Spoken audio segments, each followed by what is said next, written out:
गुरु प्यारी साध संगत जी, राधा स्वामी जी। प्यारी साध संगत जी, आज की यह बाणी स्वामी जी महाराज की बाणी है और आज का यह सत्संग फरवरी महीने का स्पेशल सत्संग है। इसमें स्वामी जी महाराज फरमाते हैं, फरवरी महीने में हमारा शरीर किस अवस्था में होता है और जिन्हें मौत से बहुत डर लगता है उनके लिए इस सत्संग में विस्तार से बताया गया है। कृपया आज के इस सत्संग को बीच में छोड़कर ना जाएं, क्योंकि आज का यह सत्संग बहुत ही ज़्यादा विशेष है। सत्संग शुरू करने से पहले कुछ महत्वपूर्ण बातें। जिन्हें नाम मिला है उनकी मौत के बारे में तो बात यह है कि जिस राह आदमी को मरकर जाना है, सत्संगी हर रोज़ उस रास्ते से जाता है। गुरु नानक साहिब और अन्य सभी महात्मा नाम की महिमा करते हैं, लफ्ज़ नाम नहीं। लफ्ज़ नाम हो तो गुरु के पास जाने की क्या ज़रूरत है। वेद शास्त्रों किताबों में से कोई न कोई लफ्ज़ ले लिया और सिमरन कर लिया, इसलिए मजहबों के मजहब नाम से खाली पड़े हैं। सो जिसे नाम मिला है, स्वामी जी महाराज उसकी मौत का हाल पहले बयान करते हैं, क्योंकि जो रोज़ मरे उसे मौत की क्या फिक्र।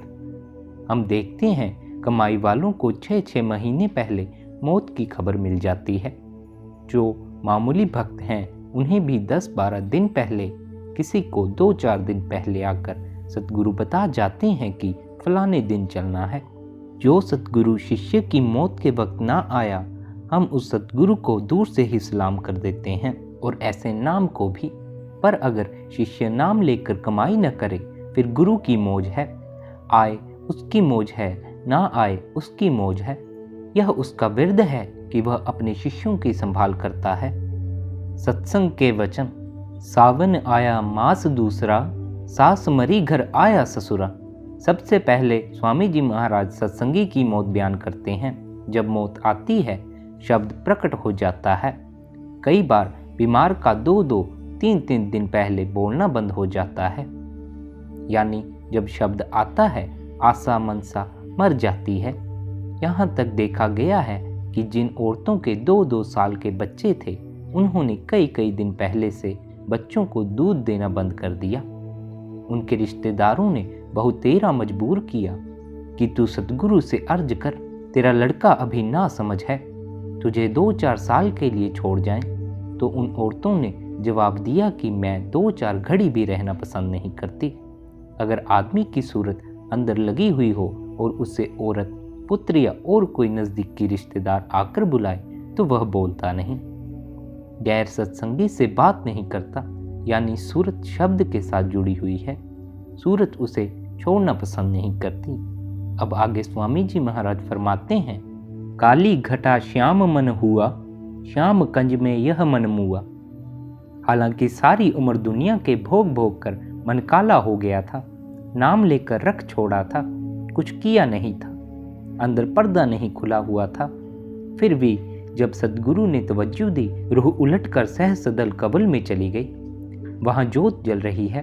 जब मन ने जोत के दर्शन किए तो वहीं मर गया और काम, क्रोध, लोभ, मोह और अहंकार निकलकर बाहर आ गए। वह मन जो दुनिया और दुनिया के सामानों का आशिक था, सारी उम्र खोटे कर्म करके काला और गंदा हो चुका था, सतगुरु की कृपा से सहसदल कब्र में जाकर मर गया, यानी निर्मल हो गया। यह जो हिंदुओं में मौत के वक्त दिया बत्ती करते हैं, यह तुरिया पद की नकल है। मतलब यह कि मौत के वक्त आदमी का ख्याल झट जोत में लग जाए, वहां अमृत बरसता है। गुरु गोविंद सिंह जी कहते हैं, पूर्ण जोत जगे घट में, तब खालस ताहि न खालस जाने। जब तक शिष्य के अंदर जोत प्रकट नहीं होती, यह खालसा नहीं कहला सकता। क्यों? क्योंकि जब काम, क्रोध वगैरह काबू में नहीं, तो वह शिष्य किसका है? वह तो मन का शिष्य है। सो ये जो बाहर दिया बत्ती करवाते हैं, फूंक मारने से बुझ जाता है और उसे कौवे कुत्ते ले जाते हैं। कहते हैं, जिस वक्त सूरत सिमटे, झट जोत में लय कर दे, लीन कर दे, फिर भ्रम और पार भ्रम में लीन कर दे।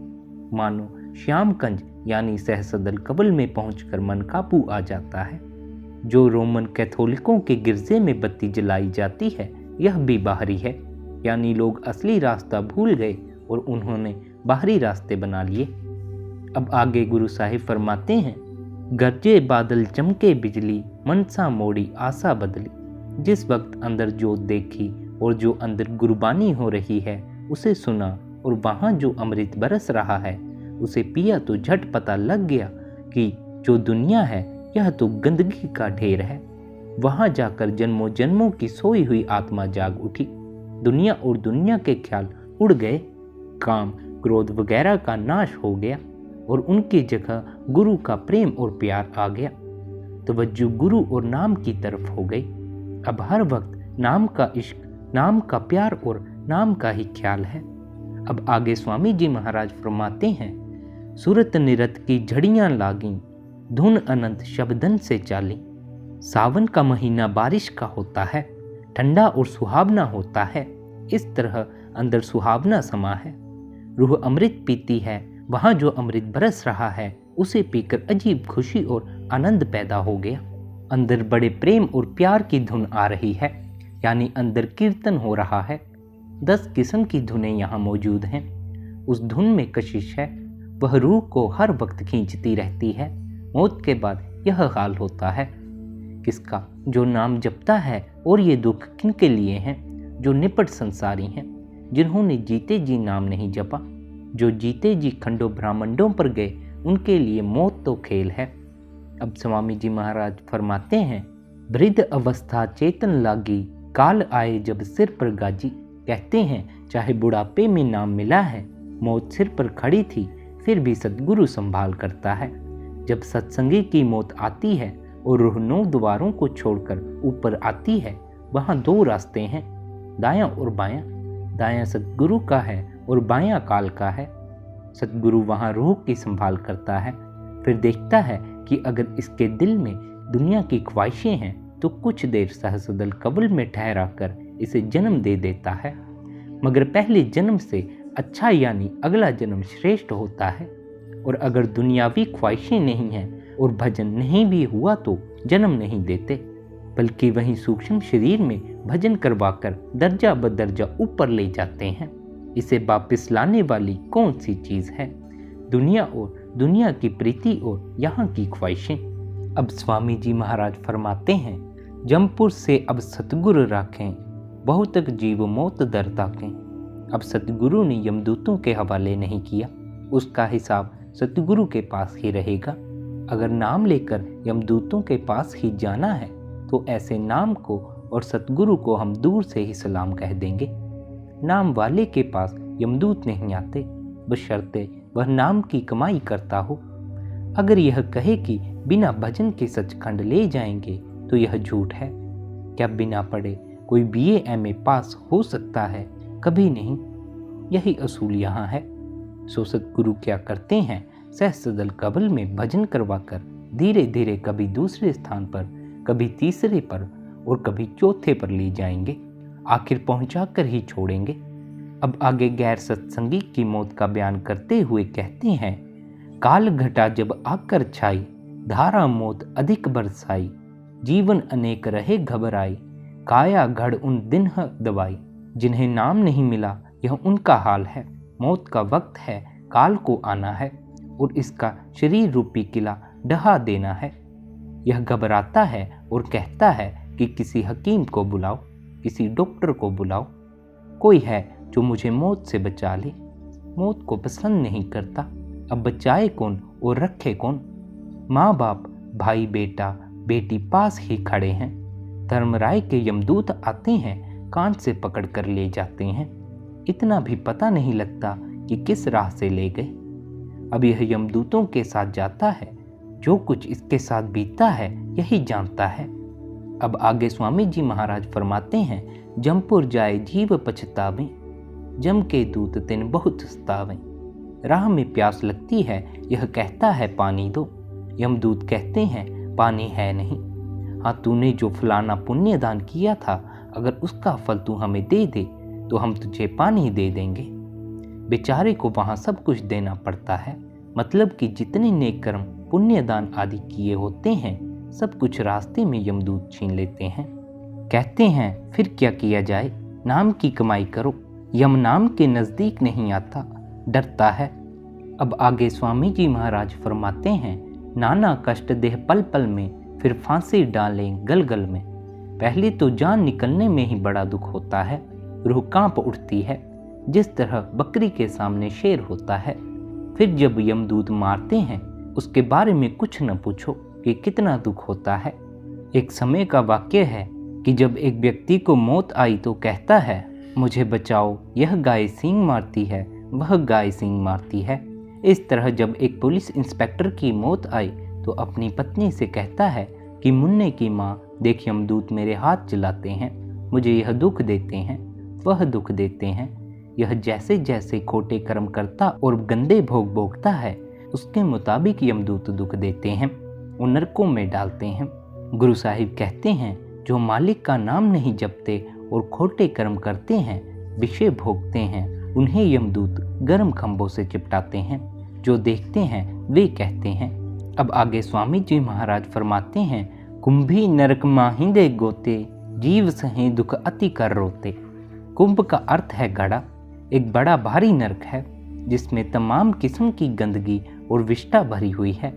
वहाँ लंबे अरसे तक जीव गोते खाता है। वहाँ कौन सुनता है? कोई नहीं सुनता। अब यह दूर नहीं, कमाई करो, अंदर जाओ और देख लो। ये बातें डराने के लिए नहीं, संत झूठ नहीं कहते। गुरु नानक साहिब, तुलसी साहिब, स्वामी जी, कबीर साहिब और अन्य सभी महात्मा कहते हैं कि जाओ अंदर पर्दा खोलो और देखो। आगे स्वामी जी महाराज फरमाते हैं, बेनिर्दयी दया नहीं लावें, अति त्रासते जीव मुरझावें। कहते हैं यमदूतों को दया नहीं आती, उनमें रहम नहीं होता। जिस तरह बकरी कसाई को देखकर सहम जाती है, यही हाल जीव का वहाँ होता है। वे उन जीवों को रोते पीटते देखकर ताने मारते हैं कि तुमने मनुष्य जन्म पाकर कोई नेक कर्म नहीं किए, बल्कि विषय विकार भोगते रहे। कोई सुनता नहीं। अब यह रोए नहीं तो क्या करे? अब आगे स्वामी जी महाराज फरमाते हैं, अग्नि खंभ से फिर लिपटावें, हाय हाय कर तब चिल्लावें। जिन पुरुषों ने या स्त्रियों ने मंदे कर्म किए हैं, उन्हें तपते खंभों से चिपटाया जाता है। नाम वाली रूह को यमदूत नहीं ले जा सकता। अगर नाम लेकर यमदूतों के साथ ही जाना है तो नाम लेने की क्या जरूरत है? मतलब यह है कि जिसने नाम लिया है, जिसे 5 शब्द का उपदेश मिला है, उसके नज़दीक यमदूत नहीं आते। सतगुरु आता है और उन्हें साथ ले जाता है। ग्रंथ साहिब में नाम की बहुत महिमा की गई है। अब स्वामी जी महाराज फरमाते हैं, सुने न कोई मुश्किल भारी, सरपन माला ले गलडारी। कहते हैं मुश्किल तो यह है कि ये हाय तौबा करते हैं, रोते हैं, पीटते हैं, मगर कोई सुनता नहीं। जिन्होंने लड़कियों का सौदा किया है या पराई अमानत लेकर मुकर गए हैं, उनके गले में सांपों की माला डाली जाती है। वे सांप नोच नोच कर खाते हैं। यही हाल चोरों का होता है। वहाँ कोई फरियाद नहीं सुनता। संत जो कुछ देखते हैं वही बयान करते हैं। वे झूठ नहीं बोलते। अगर संत ही झूठ बोलने लगे तो सच कौन बोलेगा? जो जो जीव पिछले महात्माओं के वक्त में आए और उन महात्माओं ने उन्हें रास्ता दिया, वे संसार समुद्र से पार हो गए, बाकी बिल्कुल नहीं। मतलब तो यह है कि जो कामिल मुर्शिद के ज़माने में आए, जिन्हें नाम मिला, उनका बेड़ा पार हो गया। बाद में आए और नाम नहीं मिला, चाहे वे किसी कौम के हैं, चाहे हिंदू हैं, चाहे मुसलमान हैं, चाहे ईसाई हैं, चाहे सिख हैं, सभी के लिए एक ही कानून है कि बिना नाम के ना कोई बचा है और ना बचेगा।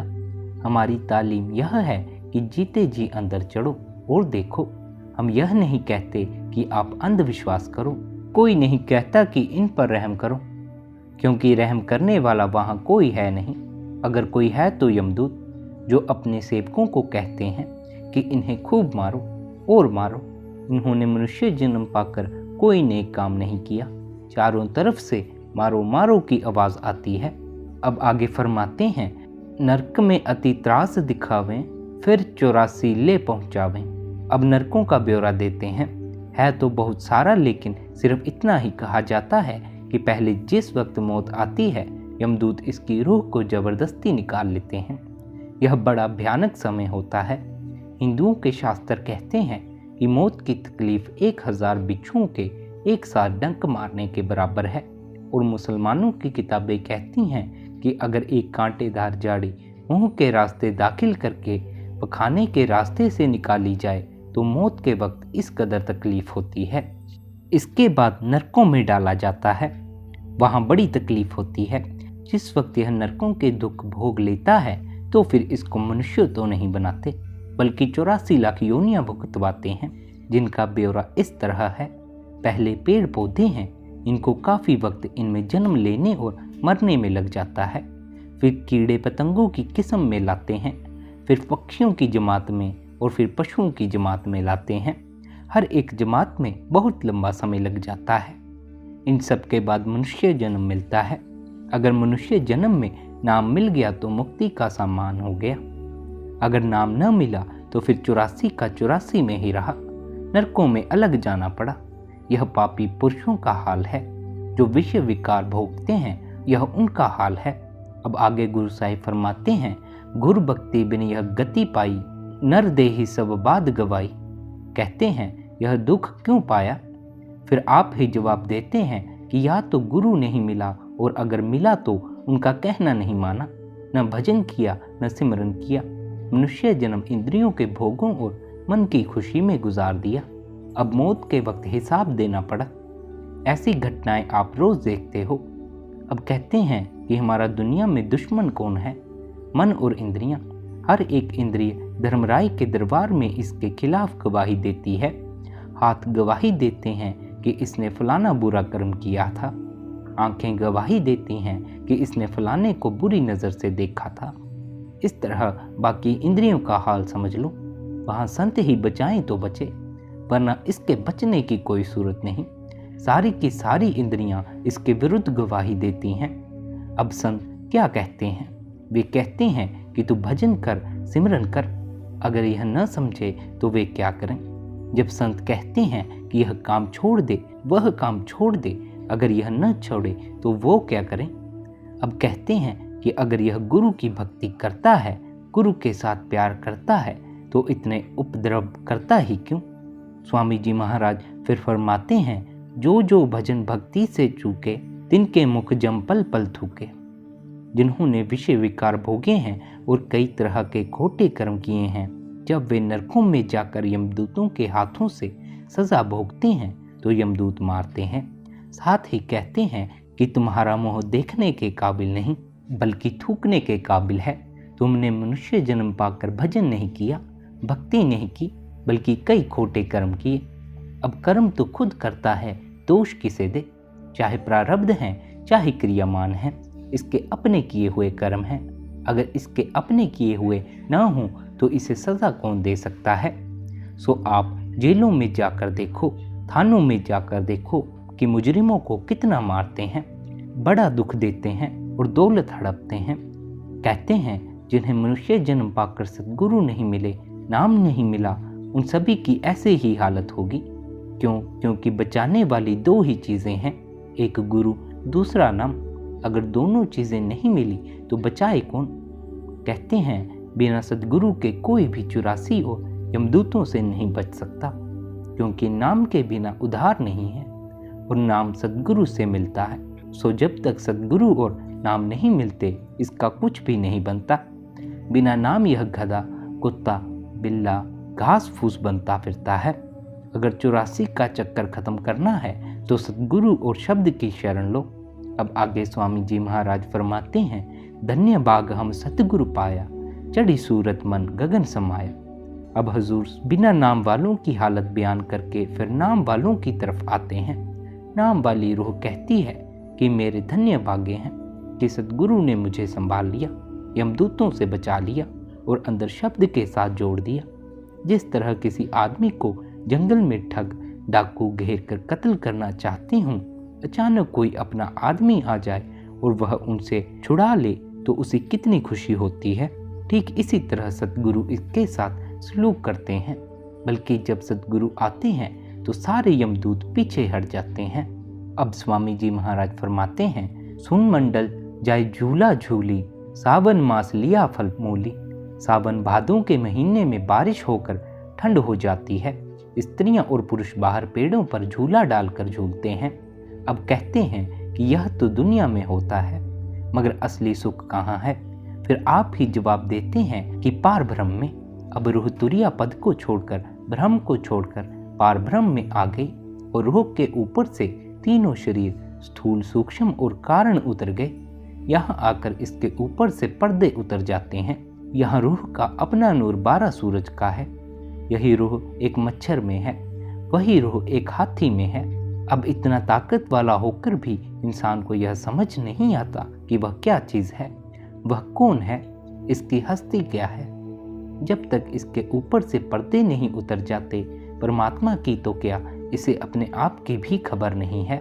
मानो मनुष्य जन्म के फलस्वरूप 84 के चक्कर को छोड़कर वहां जाकर रूह महसूस करती है कि मेरा कोई परमात्मा भी है, वरना जब तक यह देह में बैठा हुआ है इसे क्या पता कि परमात्मा किस बला का नाम है। या तो संत महात्माओं से सुन लिया या ग्रंथ पोथियों में पढ़ लिया है। जिस तरह कोई बड़ा सुंदर गैस लैंप हो, उसके ऊपर 10-20 टाट के पर्दे चढ़े हों, आप उसे किसी कमरे में ले जाओ, क्या वह रोशनी देगा? बिल्कुल भी नहीं। ज्यों ज्यों पर्दे उतारते जाओगे रोशनी की किरणें छन छन कर निकलेंगी। भजन सिमरन क्यों करना है? पर्दे उतारने के लिए। अब स्वामी जी महाराज फरमाते हैं, सखियां सब मिल गावन लागे, माया ममता देखत भागी। कहते हैं जो संत महात्माओं की रूहें हैं वे हमारी सहेलियां हैं, वे भी गुण गाती हैं, यह भी गुण गाने लग गई है। स्थूल, सूक्ष्म और कारण सभी माया के गिलाफ हैं। अब यह ऊपर चली गई, यह माया का देश था, माया का देश ही छोड़ दिया। अब ममता क्या कर सकती है? इसलिए संत सत्संग में कहते हैं कि यह माया का देश छोड़ दो, चलो ऊपर। जब ये कीचड़ में से निकलना पसंद ही नहीं करते फिर संत क्या करें? आगे स्वामी जी महाराज फरमाते हैं, सभी सुहागिन झूले घर घर, पिया अपने को हृदय धर धर। जिस तरह सावन के महीने में सखियां झूला डालकर झूलती हैं, ठंडी हवाएं लेती हैं और अपने पति के साथ हास विलास करती हैं, वहाँ इसका पति कौन है? सतगुरु नाम और शब्द। कहते हैं इसी तरह यह वहाँ सतगुरु नाम और शब्द के साथ इश्क और खुशी मना रही है। सभी रूहों के अंदर अकाल पुरुष पति है। जिन्होंने पर्दा खोलकर दर्शन कर लिए वे सभी सुहागिन हो गई। आगे स्वामी जी महाराज फरमाते हैं, पिया विमुख तरसे वह नारे, जिनके पति परदेश से धारी। जिस तरह दुनिया में जब किसी के घर कोई ब्याह शादी होती है या कोई तीज त्योहार होता है तो जिन स्त्रियों के पति पास होते हैं वे खुशियां मनाती हैं। जिनका पति अमेरिका, अफ्रीका या कहीं परदेश गया होता है वे अफसोस करती हैं और झुरती रहती हैं। इसी तरह जिन रूहों को परमेश्वर रूपी पति मिल गया वे सावन के महीने यानी मनुष्य जन्म में खुशियां मनाती हैं, और जिनके अंदर पति परमेश्वर प्रकट नहीं हुआ वे रोती हैं और कहती हैं कि पता नहीं पति मिले कि न मिले। अब स्वामी जी महाराज फरमाते हैं, तिनको सावन काला नाग, डस डस खावे लागे आग। अब सावन की झड़ियाँ लगी हैं, ठंडी हवाएं चलती हैं, बूंदें पड़ती हैं। जो पति वाली स्त्रियां हैं वे खुशी मनाती हैं, मगर जिनके पति पास नहीं उनके लिए वे बूंदें काले नाग हैं। आगे स्वामी जी महाराज फरमाते हैं, बाहर वर्षा रिमझिम होई, घट में उनके अग्नि समोई। कहते हैं हालांकि सावन के महीने में बाहर बूंदें पड़ती हैं, ठंडी हवाएं चलती हैं, मगर जिनके पति पास नहीं उनके अंदर आग जलती है। जो रूह दुहागिन है उसके लिए तो नरक है।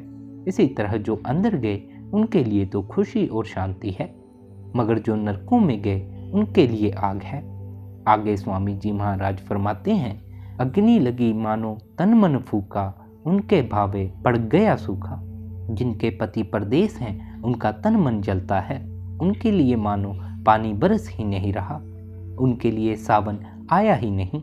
इसी तरह जिन्हें सद्गुरु नहीं मिला, शब्द नहीं मिला, उनका मनुष्य जन्म बर्बाद हो गया, बल्कि पाप करके सिर पर बोझ बांध लिया। आगे स्वामी जी महाराज फरमाते हैं, तीज त्योहार कछु नहीं भावे, मन में दुख नहीं हर्ष समावे। जिनके पति पास हैं जब कोई ब्याह शादी तीज त्योहार होता है तो उन्हें खुशी होती है।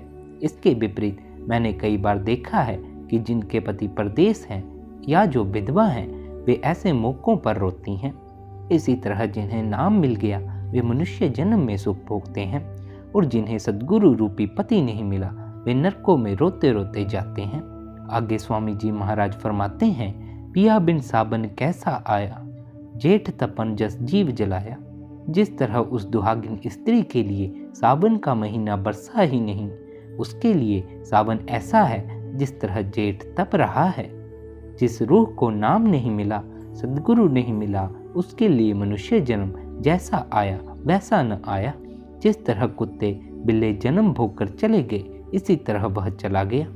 कहते हैं, जिसे मनुष्य जन्म पाकर गुरु नहीं मिला और गुरु ने उसे 5 शब्द का भेद नहीं दिया, उसका जन्म लेना किसके जैसा है? गधे जैसा, कुत्ते जैसा, कौवे जैसा और सांप जैसा। जिस तरह गधे, कुत्ते, बिल्ले, सांप वगैरह अपनी योनि भोग कर चले गए, उसका भी यही हाल है। अब आखिर में स्वामी जी महाराज दोहा फरमा रहे हैं, जीव जले विरह अग्नि में, क्यों कर शीतल होए, बिन वर्षा पिय बचन के, गई तराबत खोए। जिन्हें पूरा गुरु नहीं मिला, नाम नहीं मिला और उन्होंने जीते जी परमात्मा को नहीं देखा, उनका ऐसा हाल है कि जिस तरह दुहागिन स्त्रियों ने पति को नहीं देखा, वे प्यार किसके साथ करें? उनके दिन रात तड़पते हुए गुजरते हैं। परमात्मा सबके अंदर है, क्या हिंदू, क्या मुसलमान, क्या सिख और क्या ईसाई। जिन्हें मनुष्य जन्म पाकर सद्गुरु नहीं मिला, वे यूं ही आए और यूं ही चले गए, कुछ हासिल नहीं किया। अब दूसरा दोहा फरमाते हैं, जिनको कंत मिलाप है, तिन मुख बरसत नूर, घट शीतल हृदय सुखी, बाजे अनहद तूर। जिनके पर्दे खुल गए हैं, सद्गुरु सामने है, अंदर अमृत की वर्षा हो रही है, उन्हें शांति आ गई है, उनके चेहरे पर नूर बरसता है, उनका हृदय शीतल है। राधा स्वामी जी।